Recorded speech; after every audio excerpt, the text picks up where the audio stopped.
Students, कैसे हैं आप लोग। आशा करते हैं आप लोग घर पर होंगे, स्वस्थ होंगे, सुरक्षित होंगे। जैसे कि हमने पिछली बार भी चर्चा की थी, कोरोना वायरस महामारी के कारण स्टडी ब्लॉक हो चुकी है या ब्रेक लग चुका है, जिसके कारण घर पे स्टडी करने वाले स्टूडेंट या जिनको पढ़ाई का रुझान आने लगा है क्योंकि कितना टाइम हो गया स्कूल बंद हुए, तो उसकी वजह से पढ़ाई पे ब्रेक लगने के कारण बच्चों को थोड़ा प्रॉब्लम हो रही थी। इसीलिए मैं राहुल सर वैभव इंग्लिश स्कूल के द्वारा आप सभी स्टूडेंट्स की इस प्रॉब्लम को देखते हुए इंग्लिश की कुछ टॉपिक्स लेके आया हूँ, जिसमें 9th क्लास का हमने एक टॉपिक स्टार्ट किया था टेंस। हमने टेंस के बारे में पढ़ा था, टेंस के बारे में चर्चा भी की हुई है पहले कि टेंस यानी कि काल या समय। समय कितने प्रकार का होता है? 3 प्रकार का होता है। सेंटेंसेस आर या टाइम्स आर 3 टाइप्स। कौन कौन से? प्रेजेंट, पास्ट और कंटिन्यूअस। प्रेजेंट टेंस कितने टाइप का होता है हमने बात की थी, 3 टाइप का होता है, सॉरी 4 टाइप के होते हैं प्रेजेंट, कंटिन्यूअस। देखो प्रेजेंट टेंस हमने बात की थी 4 प्रकार के होते हैं, पास्ट टेंस भी हमने बात की थी 4 प्रकार के होते हैं, और फ्यूचर टेंस भी हमने बात की थी 4 प्रकार के होते हैं। हम ये बात कर चुके हैं पहले से, अब बार बार इसी बारे में हम चर्चा नहीं करेंगे। अगर फिर भी प्रॉब्लम आती है आप कमेंट बॉक्स में अपना कमेंट दीजिए, हम आपकी प्रॉब्लम को सॉल्व करेंगे। प्रेजेंट में हमने बात की थी 4 टेंस होते हैं, सिंपल, कंटिन्यूअस, परफेक्ट और परफेक्ट कंटिन्यूअस। उसी प्रकार पास्ट में चर्चा की थी 4 टाइप होते हैं, फिर फ्यूचर में भी चर्चा की थी हमने 4 प्रकार होते हैं। टोटल फॉर प्रेजेंट के, फॉर पास्ट के और फॉर फ्यूचर के, यानी कि टोटल कितने टेंसेस हो गए हमारे? 12 के बारे में हम चर्चा करेंगे। तो हमने हमारी क्लास में प्रेजेंट सिंपल टेंस सबसे पहले लिया था, याद होगा आप लोगों को। सबसे पहले हमने चर्चा की थी प्रेजेंट सिंपल टेंस के बारे में। प्रेजेंट सिंपल टेंस हमने सबसे पहले हमारी क्लास में चर्चा की है प्रेजेंट सिंपल टेंस के बारे में। हमने पढ़ा था प्रेजेंट सिंपल टेंस में अगर सब्जेक्ट सिंगुलर है तो क्या आएगा? सब्जेक्ट सिंगुलर है तो वर्ब की सबसे पहले प्रेजेंट सिंपल टेंस में क्या आता है? सब्जेक्ट प्लस वर्ब की फर्स्ट फॉर्म के साथ एस या ईएस आता है। हमने ये चर्चा कर चुके हैं। अब एस या ईएस कहाँ आता है? जब सब्जेक्ट सिंगुलर हो तो एस या ईएस आता है, प्लूरल हो तो नहीं आता है। हम इस बारे में चर्चा कर चुके हैं। फिर हमने बात की थी कि सेंटेंस कैसे बनते हैं। सेकंड नंबर हमने रूल पढ़ा था, सेंटेंस नेगेटिव भी बनते हैं। प्रेजेंट में नेगेटिव बनाने के लिए किसका यूज किया जाता है? सबसे पहले तो देखो सब्जेक्ट अगर सिंगुलर है, हमने बात की थी सब्जेक्ट सिंगुलर हो यानी कि ही, शी, इट या सिंगुलर नेम, सिंगुलर नाउन, तो इसके साथ किसका यूज होता है? एस या एस लगेगा। हमने ये बात कर चुके हैं। और अगर सब्जेक्ट हमारा क्या हो? प्लूरल हो। अगर सब्जेक्ट हमारा क्या हो? प्लूरल हो, जैसे कि आई, वी, यू, दे या प्लूरल नाउन, प्लूरल नाउन हो तो वहां क्या होगा? सिर्फ वर्ब की फर्स्ट फॉर्म ही आएगी। इसमें वर्ब की फर्स्ट फॉर्म के साथ क्या लगेगा? एस या ईएस। इसमें सिर्फ वर्ब की फर्स्ट फॉर्म आएगी। हम ये चर्चा कर चुके हैं फर्स्ट नंबर पॉइंट पे, सेकंड नंबर पॉइंट पे। थर्ड नंबर हमने लिया था प्रेजेंट सिंपल नेगेटिव से भी बनते हैं। यदि सेंटेंस नेगेटिव बनाना है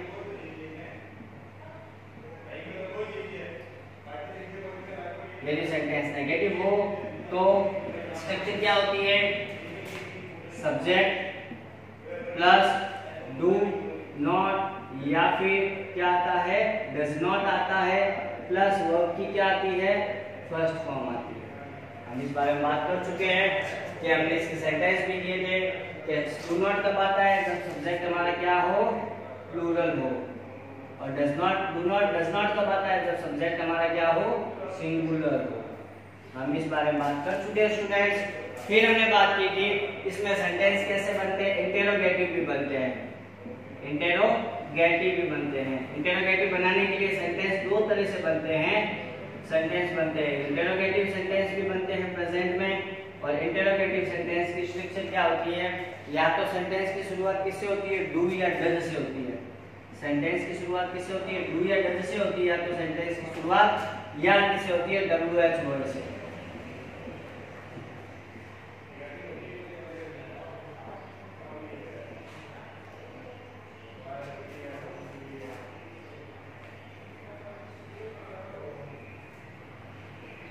है ना, हमने इसके बारे में बात की थी। इंटरोगेटिव सेंटेंस यानी सेंटेंस की शुरुआत या तो डू या डज से होगी, या सेंटेंस में कहीं पर भी WH वर्ड होगा, जैसे व्हाट, वेयर, व्हेन, है ना, इंटरोगेटिव सेंटेंस कहलाते हैं। हम इसके बारे में भी बात कर चुके हैं, फोर्थ नंबर पॉइंट के बारे में।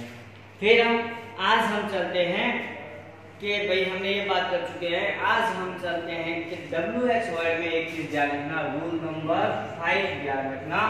रूल नंबर 5 ध्यान रखने से पहले आप एक बार वापस इसको एक बार देख लीजिए, कहीं पे प्रॉब्लम आए तो कमेंट बॉक्स में कमेंट कीजिए तुरंत आप।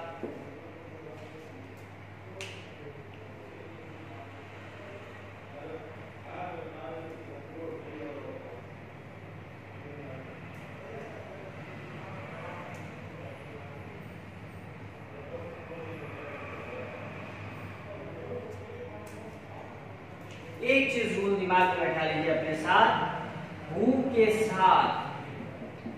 के साथ डू या डज नहीं आता है, डू या डज नहीं आता है, सिर्फ नेगेटिव में आता है, सिर्फ नेगेटिव में आता है, सिर्फ नेगेटिव सेंटेंस में आता है।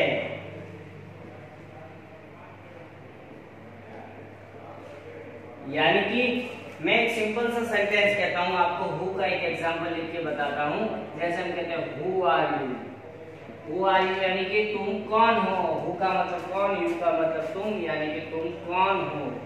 इसमें देखो ना तो कहीं पे डू आया ना कहीं पे डज है। अगर सेंटेंस को नेगेटिव बनाना हो, सिर्फ नेगेटिव सेंटेंस में ही डू या डज आता है, तो हम एक एग्जांपल लिखते हैं हु का।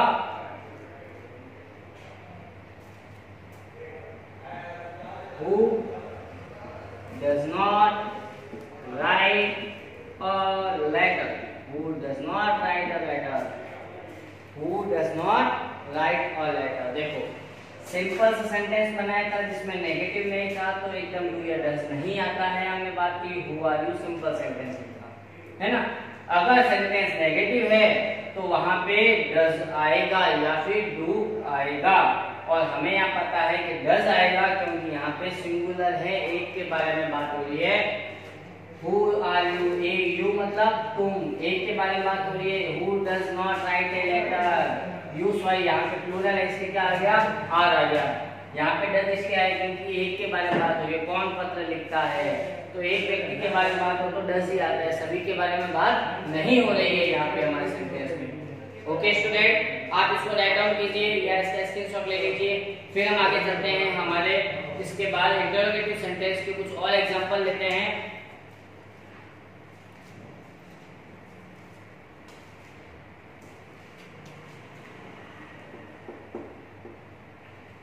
हाँ तो स्टूडेंट, उम्मीद करते हैं आप लोगों ने उतार लिया होगा, आप लोगों ने राइट डाउन किया होगा इसको अच्छी तरीके से। जहां प्रॉब्लम आया आपको समझने के, भाई सर हमें ये समझ में नहीं आया, इस टॉपिक में ये पॉइंट समझ में नहीं आया, आप कमेंट बॉक्स में अपना कमेंट जरूर दें ताकि आपकी प्रॉब्लम को सॉल्व कर दिया जाए, है ना। प्रॉब्लम कोई नहीं रखनी हमें टेंसेस के बारे में, किसी भी टॉपिक के बारे में, इंग्लिश के, जहां प्रॉब्लम आए आप कमेंट बॉक्स में अपना कमेंट दें, आपकी प्रॉब्लम को सॉल्व कर दिया जाएगा। ओके स्टूडेंट, अब देखो प्रेजेंट सिंपल टेंस में कुछ एडवर्ब्स होती है, सम एडवर्ब्स होती है, सम एडवर्ब्स यूजेस, सम एडवर्ब्स यूजेस, कुछ एडवर्ब्स का यूज होता है, कुछ एडवर्ब्स का यूज होता है। इन एडवर्ब्स के यूज के साथ ही सेंटेंस होते हैं।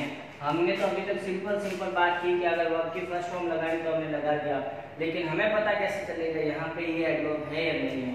तो हम सम एडवर्ब्स ऑफ यूजेस के बारे में बात करते हैं। सबसे पहले हम एडवर्ब्स में लेते हैं हैबिचुअल एक्शन, हैबिचुअल, हैबिचुअल, या फिर हम इसके साथ में कह सकते हैं regular action, regular action, habitual या फिर रेगुलर एक्शन, यानी कि हमारे कौन से कार्य, नियमित या फिर आदतन कार्य, नियमित या आदतन कार्य के साथ। प्रेजेंट सिंपल टेंस आता है, ध्यान रखना, हमारे डेली रूटीन के कार्य है, नियमित करने वाले रेगुलर कार्य। हमें सुबह जल्दी उठता हूँ, मैं स्कूल जाता हूँ, मैं सुबह मंदिर जाता हूँ डेली, मैं मम्मी के साथ बाजार जाता हूँ डेली, है ना।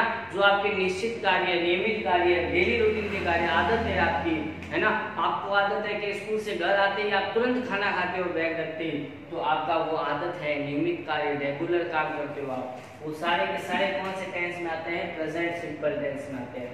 हम इसके एग्जाम्पल लेते हैं। फर्स्ट एग्जाम्पल लेते हैं हम इसका एक,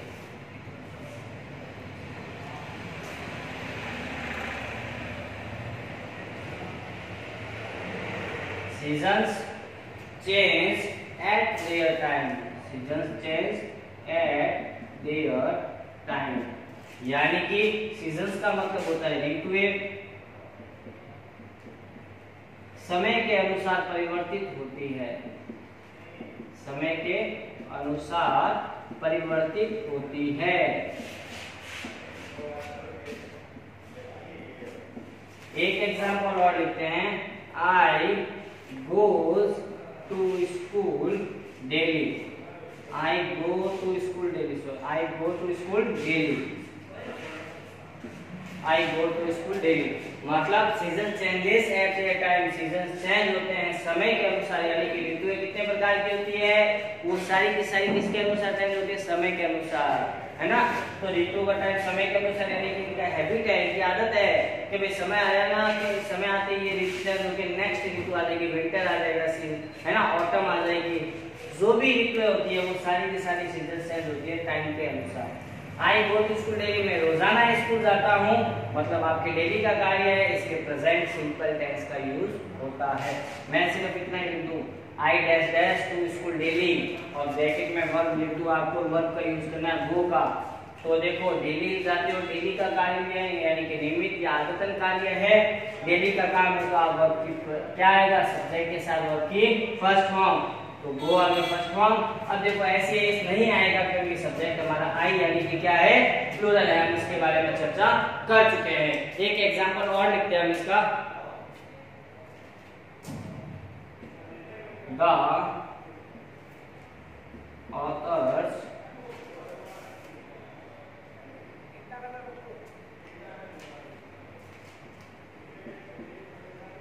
grandmother look after him,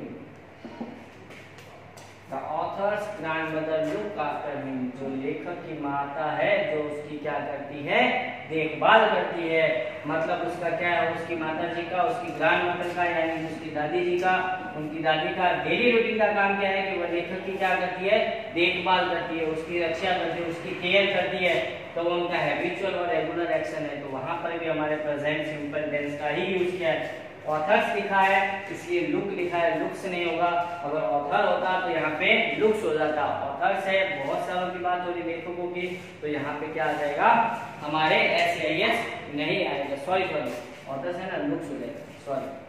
The author's grandmother looks after him, यानी कि लेखक की ग्रैंडमदर, उसके लेखक की क्या करती है, looks after यानी कि देखभाल करती है, him यानी कि उसकी, उसकी यानी कि authors की यानी कि लेखक।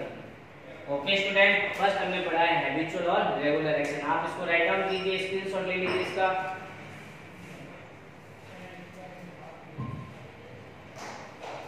ओके स्टूडेंट, अब सेकंड नंबर पे चलते हैं। हैबिचुअल एक्शन या रेगुलर एक्शन के बाद हम सेकंड नंबर सेंटेंस हमारा होता है यूनिवर्सल ट्रूथ। हैबिचुअल एक्शन के बाद सेकंड नंबर आता है यूनिवर्सल ट्रूथ।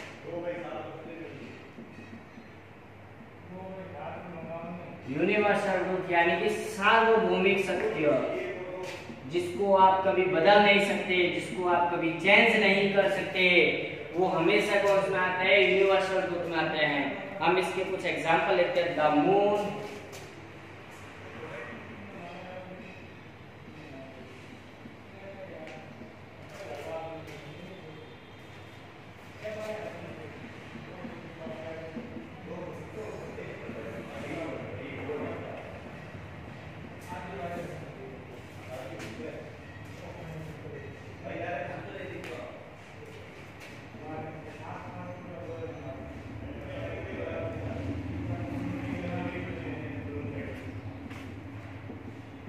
देखिए स्टूडेंट, हम यह बात कर रहे हैं यूनिवर्सल ट्रूथ, सार्वभौमिक सत्य जिसको कभी चेंज नहीं किया जा सकता। The moon dash dash dash round the moon है, चंद्रमा है, वो राउंड करता है किसके, पृथ्वी के चारों ओर चक्कर लगाता है। ये निश्चित बात है, यूनिवर्सल ट्रूथ है, सार्वभौमिक सत्य है, इसको हम कभी भी चेंज नहीं कर सकते। यहाँ पे सार्वभौमिक सत्य यूनिवर्सल ट्रूथ जिसको कभी चेंज नहीं किया जा सकता, जो प्रकृति की देन है, वो हमेशा प्रेजेंट सिंपल टेंस यानी कि वर्ब की फर्स्ट फॉर्म लगेगी, REVOLVE रिवॉल्व। मून एक ही होता है तो सिंगुलर के साथ SAS लग जाएगा। The moon revolves round the earth. अगला है the sun dash dash dash in the east. सूर्य है जो किस साइड में ईस्ट होता है, मतलब पूर्व दिशा की ओर उदय होता है। राइज का मतलब होता है उदय होना, राइज का मतलब होता है उदय होना। सूर्योदय हमेशा किस दिशा में होता है, ईस्ट साइड यानी पूर्व दिशा में होता है। ये निश्चित बात है, इसको आप चेंज कर सकते हो क्या, नहीं कर सकते स्टूडेंट। जिसको हम चेंज नहीं कर सकते वो यूनिवर्सल ट्रूथ यानी कि सार्वभौमिक सत्य, और वहां पे वर्ब की क्या लगेगी, फर्स्ट फॉर्म लगेगी। द सन राइजेज हो जाएगा, क्योंकि सूर्य क्या है, एक ही तो है सूर्य, इसीलिए the sun rises in the east. ये हमने पढ़ा सेकंड नंबर यूनिवर्सल ट्रूथ के बारे में। अब थर्ड नंबर हम लेते हैं स्टूडेंट्स हमारे यूनिवर्सल ट्रूथ के बाद। स्टूडेंट्स उम्मीद करता हूँ आप लोगों ने इसको राइट डाउन कर लिया होगा। यूनिवर्सल ट्रूथ सार्वभौमिक सत्य फर्स्ट पढ़ा था हैबिचुअल एक्शन यानी कि नियमित और आदतन कार्य। थर्ड नंबर लेते हैं हम हमारा, थर्ड नंबर पॉइंट लेते हैं स्टूडेंट्स हम हमारा future plan action. Third number पे लेते हैं हम हमारे future plan action. Future plan action यानी कि भविष्य की जो योजनाएं हैं, भविष्य के बारे में जो हम बात करें, भविष्य का निश्चित कार्यक्रम। हमें जो भी भविष्य में काम करना है वो पहले से ही निश्चित है, प्री प्लान है ना। पहले से हम प्लान कर चुके हैं, ये काम ऐसे होगा, ये काम ऐसे होना चाहिए। जैसे हम कहते हैं कि दिल्ली के लिए ट्रेन रात को 10 बजे निकलेगी, तो यानी कि भविष्य के लिए बात हम निश्चित कर चुके हैं कि 10 बजे ट्रेन निकल जाएगी। तो वहां पे भी हमारे प्रेजेंट सिंपल टेंस होता है। भाव तो आ रहा है फ्यूचर का, भविष्य के बारे में, लेकिन वो पहले से ही प्लान है, प्री प्लान है, यानी कि पहले से हम उसको निश्चित कर चुके हैं। तो वहां पे हमेशा प्रेजेंट सिंपल टेंस होता है। हम इसके कुछ एग्जांपल्स लिखते हैं फ्यूचर प्लान एक्शन के। फर्स्ट एग्जांपल लेते हैं हम यहाँ पे, the principal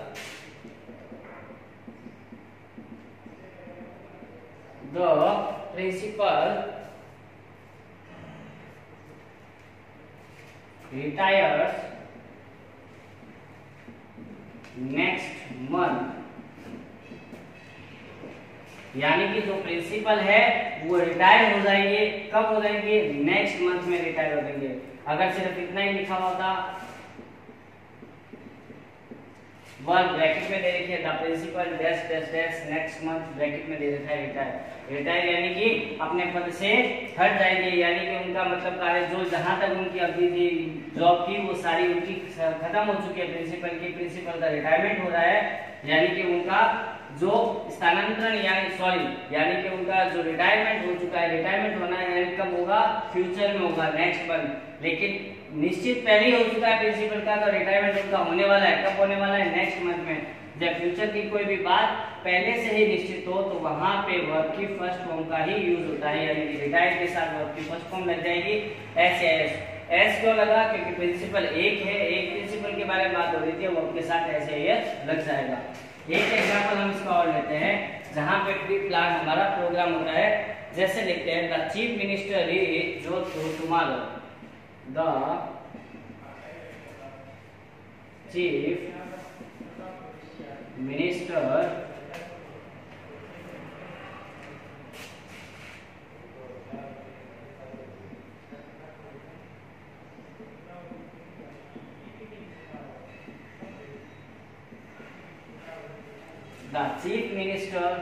Jodhpur tomorrow reach का मतलब पहुंचना, यानी कि चीफ मिनिस्टर है जोधपुर आ जाएंगे। कब आएंगे, टुमारो यानी कि आने वाले कल के दिन। हमने पहले से निश्चित कर चुका कि चीफ मिनिस्टर इस तारीख को आने वाला है कल। प्री प्लान है, पहले से कोई भविष्य की बात निश्चित है, तो वहां पे हमेशा वर्ब की कौन सी फॉर्म आती है, फर्स्ट फॉर्म आती है। तो chief minister reaches Jodhpur tomorrow. Reaches क्यों आया, फर्स्ट फॉर्म के साथ एस लगता है जब सब्जेक्ट क्या हो, सिंगुलर हो, इसीलिए। ओके स्टूडेंट, हमने आज एक एडवर्ब्स के बारे में बात की। हमने सबसे पहले लिया था हैबिचुअल एक्शन, सेकंड नंबर लिया था यूनिवर्सल ट्रूथ, और थर्ड नंबर लिया हमने प्री प्लान एक्शन या फ्यूचर प्लान एक्शन। बाकी की क्लास में हम फिर करेंगे। आगे कहीं पर भी आपको इसमें प्रॉब्लम आए, कमेंट बॉक्स में अपना कमेंट जरूर दे। Okay students, good bye.